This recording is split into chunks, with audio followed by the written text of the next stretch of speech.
Morene te whānau ki tēnei tētahi anō wiki o te noho rāhui. As we adjust to life at level 3, lockdown after a month of level 4, there's plenty for us to reflect on. A theme that's emerged here on Marae these past few weeks is just how much the pandemic has put the spotlight on pre-existing flaws in the system, from education to the economy and now health.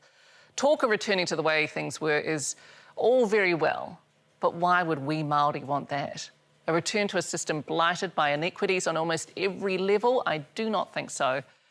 Take diabetes. Before COVID-19, the Māori rate was alarming. It still is. I mua, I tēnei noho whakamoho ao, Whatitiri te Wake came back from the far north with a remarkable story of a man who lives with the consequences of diabetes but refuses to be defeated by them.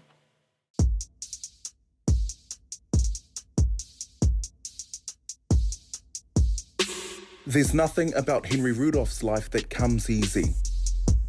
I lost my first leg 2 years ago to vascular problems in my legs.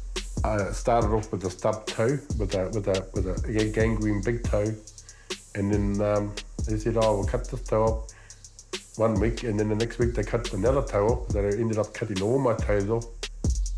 Then, in August last year, Henry's other leg was amputated. And I tell you what, trying to just have a shower like I used to and to go to the toilet was very hard. Mentally, I was like ripped. I was like, how I can do this, whether I can come back from this, you know? Yeah.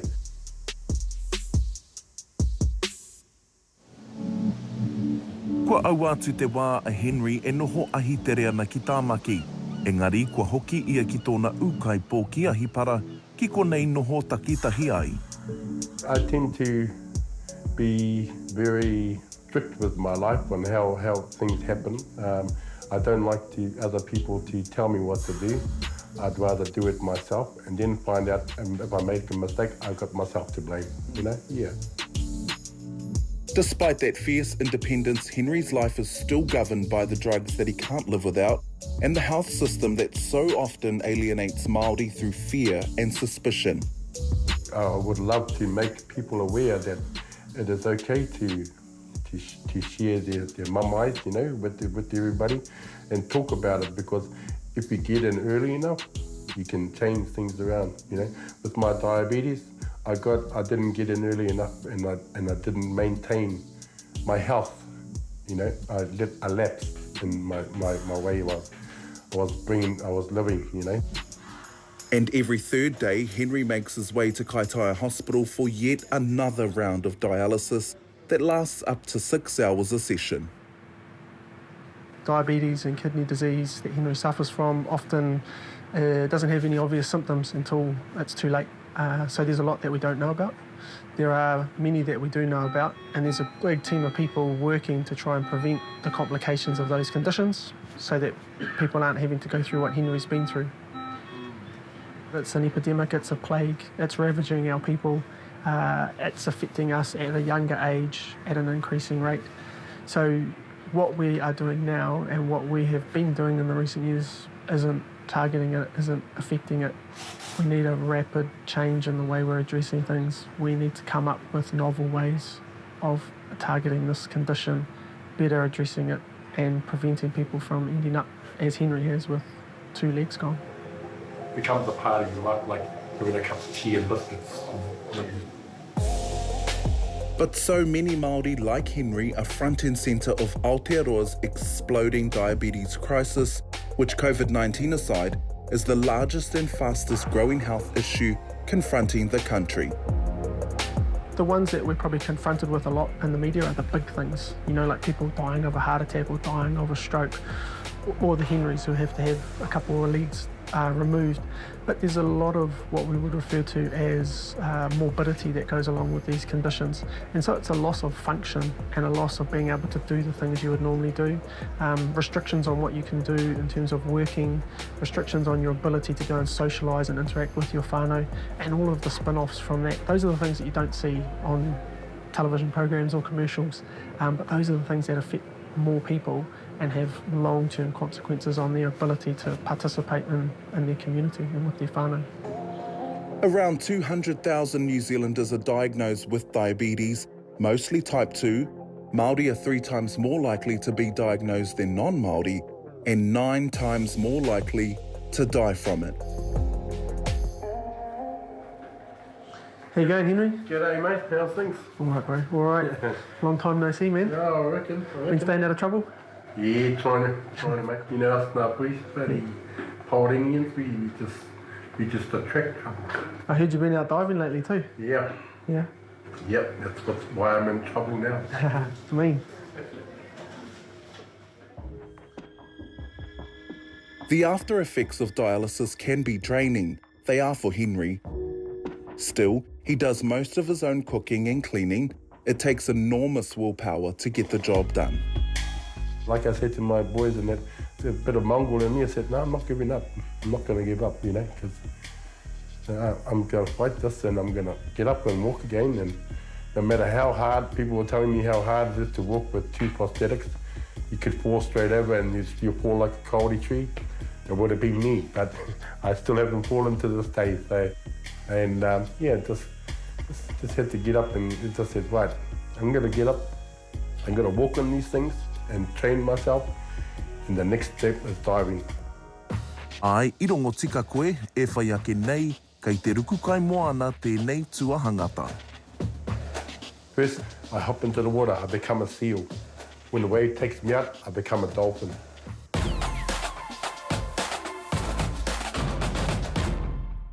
He whai ake nei, e haere tōnu ana me te pūrongo a whati, and I think you're going to be hugely inspired with what comes next.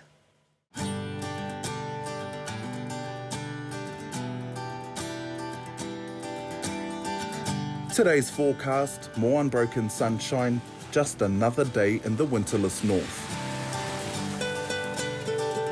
And this is us, cruising down Te Oneroa Ātohe, the vast expanse of coastline that is 90 Mile Beach. Henry and the ocean are one. He was born to it. He's dived all his life and can't see any reason to stop searching for the gifts of tangaroa just because he's a double amputee. So we got a pretty good day, didn't we? Yeah. Beautiful weather. Looking good, bro. Looking good. Yeah. It's a beautiful day for it. I still can't believe we're actually doing this. Here's Henry, both legs cut off below the knee and about to swim against some pretty strong currents. I mean, who does that? So I got the dive box. I got the stool, mate. It's Okay. just a lot of gears just to hop in the water. Yeah. Let's go. It takes a lot to get in the water for me, honestly. With no legs, you can't just walk in. You got to take your other prosthetics off and someone's got to physically hand you your flippers. Firstly, I hop into the water, I become a seal. Pull it down, pull this one down as you tighten this, push that one here. The diving rig, just like Henry's life these days, is unconventional. He's still fine-tuning the best method for securing flippers to his stumps. Cool. Okay. And then when the wave takes me out, I become a dolphin. And then that's how I thought about it. And it's like, yeah, that'll work. And so just came from a bit of just tutu and figuring out, you know, I need some motive power through the water. Every canoe I was seeing like 2 or 3 at a time or whatever. I made my tube with a sack on, so like it'd be like a basketball net. So like, so everything goes in, you know. So yeah, so it was so good. And I look at myself, wow, I'm doing this, you know. Yeah, and it was like the biggest buzz day because I'm still feeding my whānau. It didn't have to come to this. Henry was warned years ago that if he didn't change his diet and exercise, he was a prime candidate for diabetes and amputation. Personal responsibility plays a big part, but there's also the way the health system is set up, because it just isn't working for Māori. You know, some of the disparity exists because the system exists that doesn't work well, and we don't have the right treatments for Māori. If those things were corrected, if we had a better reactive system for people like Henry, then I think we would be in a much better place. Ultimately, Henry wants to patent his design. Right now it's top secret, that's why we're not showing you more. It's a work in progress. When I'm in the water, I'm in my own world. I'm at Kelly Tarleton's. I'm in a big aquarium, and only I can enjoy all this while I'm in there, you know.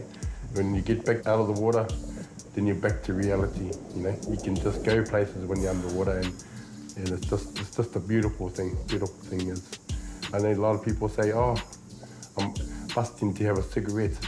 Well, diving is my new cigarette, you know. Whakapono mai e te iwi tau tōhito tēnei tangata ki te ruku. Well, I saw some fish there, they were poking their tongues at me, and, you know, a few crabs, and they were like, he's not after me. You know, yeah.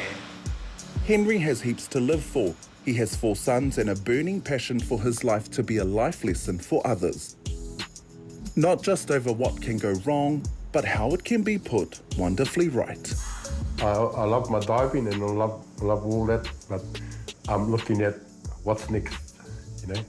I was just toying with the idea that the other day of hopping back on a horse, you know, for the first time like this, or maybe I need to put my prosthetics on, but, you know, just to get back on a horse again and ride a horse, you know, that'll be so mean, you know, yeah. Kia kaha rā, Henry, e whakamiharo ana ki a koe. But as we've heard from the frontline medics, for Māori, serious flaws in the system are still very much there, and the pandemic has just served to emphasise all the negative metrics, not just in health, but across all sectors. So as the lockdown eases, a return to business as usual, or is this our moment to affect and inspire real change? I spoke about this to Professors Paparangi Reid and Meihana Jury and Associate Professor Sue Kringle. I think COVID has undoubtedly magnified the extent to which Māori are confronted by health inequities which, you know, we know were there pre-COVID-19, but these inequities, of course, are very well entrenched right across Māori society. You know, we know, for example, that there's a disproportionate prevalence of illnesses such as respiratory illness, hypertension, heart disease, all of those things which I think present an imminent risk to our pakeke and our kaumātua, particularly at this time. But we shouldn't forget, I think, some of the socio-economic disparities that Māori have always encountered decade after decade. For example, cycles of entrenched poverty, unemployment, miseducation, and when we put all of these things together, we begin to see this cumulative impact, I think, of inequities which for Māori are exacerbated by, you know, all of these intergenerational impacts of a health system which doesn't necessarily work for us. But I think also in terms of the crisis, it reflects something of the sheer severity, I think, of the inequities that impacts upon our whānau. But can I put the same question to you, Paparangi, aroha mai, about whether or not you see Māori health as a humanitarian crisis? Of course, I do. Unfortunately, it's not a crisis that many people have recognised or given credence to. It's often something that's acknowledged, but there's been no action or significant action on it. So I'm very interested in, now that people are talking equity, people are recognising, as Meihana said, that this COVID pandemic will amplify these inequities. So what has led to this inequity? Well, colonisation and the suppression of te ao Māori, really.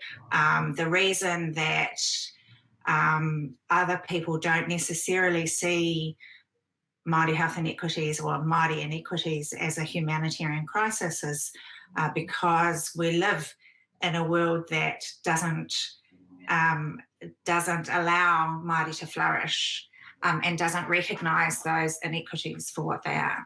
So under the treaty, we have the right to have our inequities addressed. And, you know, if we want to have a healthy society, of course, it makes sense that we have these addressed. What are the barriers, Paparangi, to this happening? I think, first of all, we have to understand how they're created, and they happen through 3 processes. One is our differential access to what Meihana called the determinants of health, with the socioeconomic issues, employment, education, income, housing, all those things that underpin good health or not. We have differential access to those services. And then we have differential access to and through the health services. So we have a different experience getting access to health services. And thirdly, we have a different experience of the quality of care received. So despite not really believing that health workers get up in the morning and go and want to do bad stuff to Māori, somehow the way in which our health services are structured and delivered, even by caring, well-meaning individuals, we end up with differential outcomes. Mm-hmm. The other thing which I think is important to recognise, Miriama, is that when the land is lost, when it's taken away, it's very, very difficult for tangata whenua to be tangata whenua. For example, it's incredibly challenging to be able to have some economical points of flourishing, to be sustained nutritionally, physically, culturally, socially, all of these things which come to us by living with land and being on whenua. So, we talk about these disparities and inequities as the impact against Māori, but we also need to recognise that inherent in this notion of tangata whenua is whenua. So therefore the question is asked, well, what other things can we do to give expression to kaitiakitanga? And if I could, I would just sort of recognise the efforts of iwi and hapu and Māori and putting in place, I think, practices that reflect tikanga, kaupapa and kawa. One of the things I want to ask you about Paparangi is the National Hauora Coalition, other organisations also asking for an autonomous Māori-led health authority. Sue, you've touched on that too, Meihana also. How would a model like that work? Well, I think for a model like that to work, you really have to have a meaningful relationship with the Crown. I think it should be an understanding and an agreement that the way we're doing health business at the moment is structurally problematic for Māori health, but it shouldn't be just a little retrospectively fitted add-on, something that'll tick the box of this is what the Waitangi Tribunal said we should do, so therefore let's do it with the minimum cost. Let's do it with the best intention to make the health system accountable for Māori health. And once again, if we just reflect on where we've come in the last 4 weeks with the initiatives shown by our hapu, our iwi, our Māori communities collectively, we should have real faith in a Māori health authority that gives more power and gives more autonomy to our communities to be able to take the lead in determining health outcomes for our people. So certainly support that kaupapa in terms of the emergency establishment of a health authority, Māori, which sits outside of government. Well, after the break, more on this kōrero. We discuss the notion that inequity for Māori is a choice that has been made by our country over and again for decades. And later, what is the band L.A.B up to during lockdown? Bit of recording setup, place to practice. I could almost say I've got the formula. I've got the blueprint.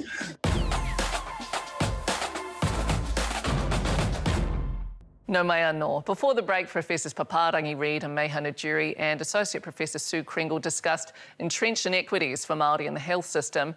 Now we ask, is it avoidable? What hope and optimism do you have that coming out of this COVID crisis that we don't reinstitute the same model and go back to plan A, which is inequity is okay? Well, we have to have hope, but I'm slightly cynical. Well, I'm cynical about it. But I do have hope. I do have hope that we have seen what, as Sue says, what is possible. We have seen that we can change. We have seen that we can commit. We have seen that when we as New Zealanders, as a country, face fear, that we can take action. Face a common goal, we can take action and invest in that action. And I'm hopeful that that we can see equity in the same way. I think it's important to have hope in the future. Just in terms of looking forwards, there's that wonderful whakatauki, mā te titiro whakamuri e kite ai a mua. It's only by looking back into our history and into our past can we start to determine what the future will look like. So we need to be, I guess, cognizant of what's occurred historically, but we shouldn't lose any hope in terms of what we can achieve in the future. What I do think is that we can't lose the ground that we have gained in the recent weeks. Although it has been a crisis for our people, indeed the world, we actually know that we can use initiative, we can apply kaupapa tikanga Māori in ways that work for our people, and we need to be able to get in behind our people and those new initiatives and that creative way of thinking to be able to ensure that we're ready and we're set for the future. So we know that if COVID takes off in this country, Māori are going to be the most impacted, not just in terms of our health, but in across all the sectors that we've talked about already today. How do we insulate against that, and can we, Sue? I think specifically in health, we need to be really aware that because of all the changes we've put in place in the last 4 weeks, that means that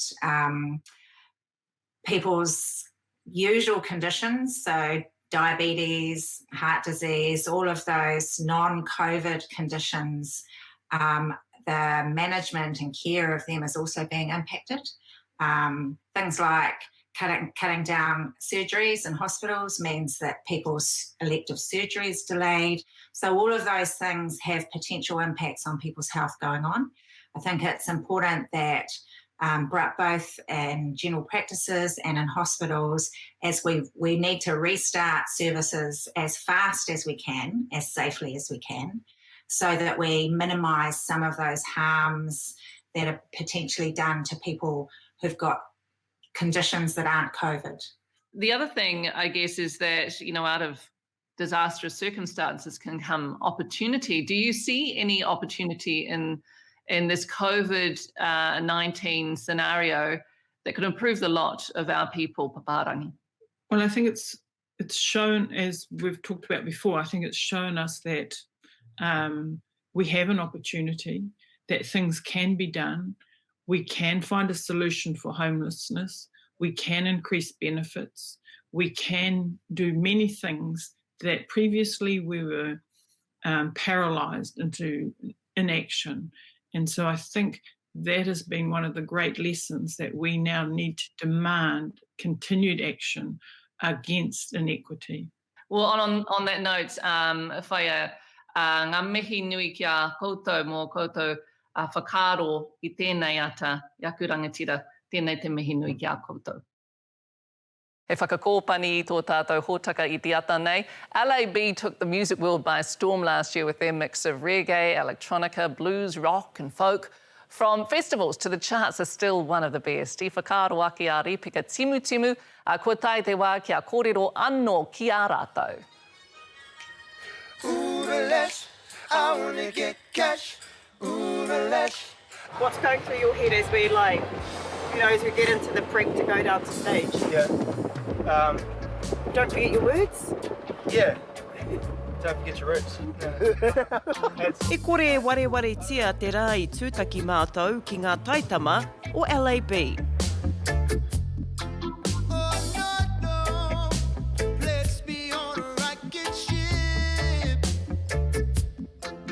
Pretty much what's happened from then is it's just kind of gone for L.A.B. We're just going to really push it up. Then we're just making the right moves. Still trying to stick to who we are, what we are. We don't want to really change our sound too much. We are going to do album 4, but we're just constantly as soon as one album's finished, we're just all right. We just keep moving forward. We're just always I always try and plan 2 years ahead.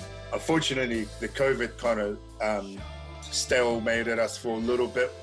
We had some sellout shows in Aussie and New Zealand, but those have been pushed back to the end of the year. I roto I ngā marama tekau mārua, I arahi rātau I ētahi whakāturanga, I hokona katoatia ētahi konohete, I puta hoki tō rātau I hu ki ngā waiata rārangi o te motu.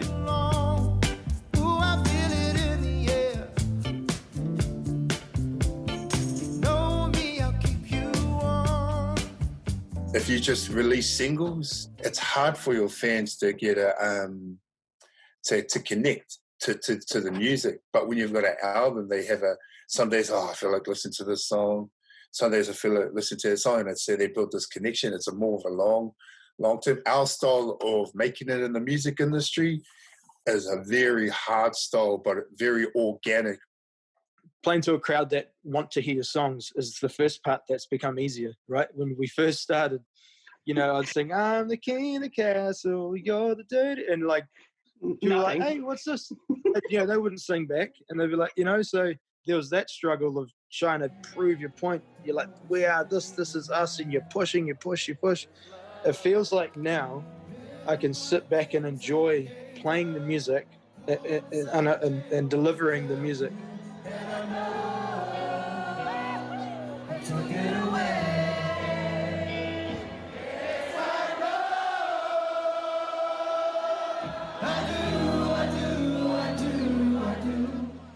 So this used to be my dad's workshop, still full of gear. Engari, e hara te noho here a te motu I whakangū I a rātou. We did a big clean out and kind of set this up, a bit of recording setup, place to practice. So yeah, that's me as a baby. No. We're gonna be alright. We're gonna be alright.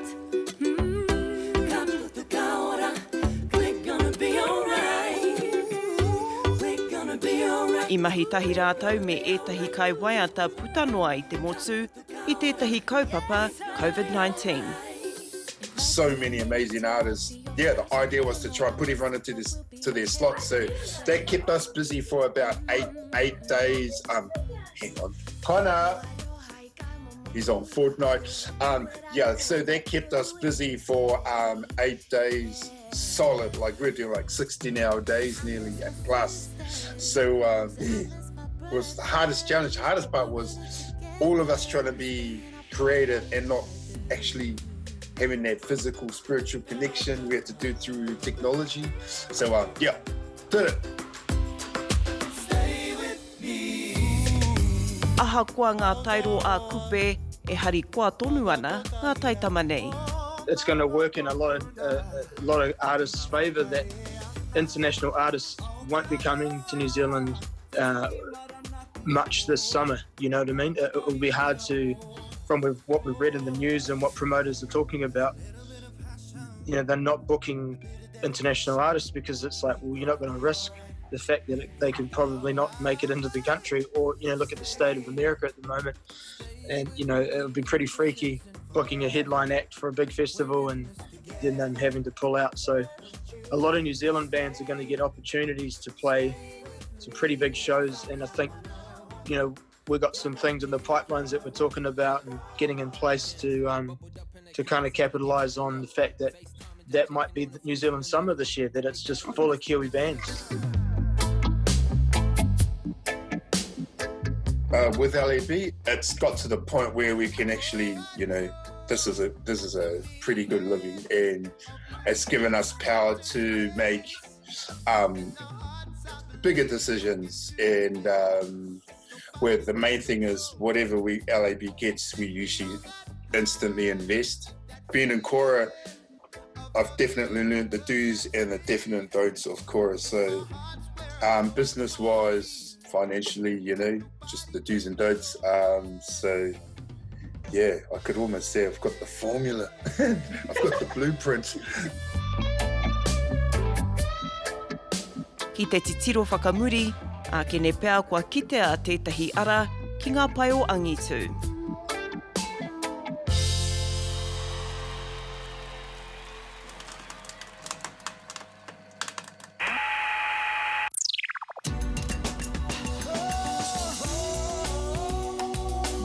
He mea tautoko nā te māngai.